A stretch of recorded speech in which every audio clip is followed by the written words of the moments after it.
گھبرایا نہیں کرتا۔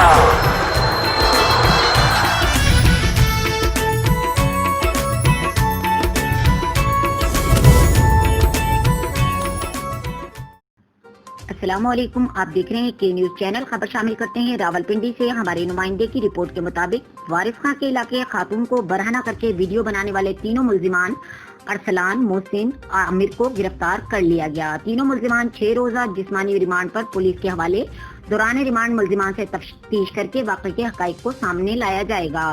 واقعے کا مقدمہ CPO محمد محسن یونٹ کے نوٹس پر 15 جولائی کو پولیس کی مدیریت میں درج کیا گیا۔ متاثرہ لڑکی کو تلاش کر کے 22 جولائی کو 146 کا بیان معزز عدالت میں قلم بند کروایا گیا۔ متاثرہ لڑکی کے بیان کی روشنی میں FIR میں متعلقہ دفعہ A354 کا اضافہ کیا گیا۔ مقدمے میں ملوث تمام ملزمان گرفتار ہو چکے ہیں۔ مقدمے کے حقائق کی روشنی میں یکسو کرتے ہوئے ملزمان کو قرار واقعی سزا دلوائی جائے گی۔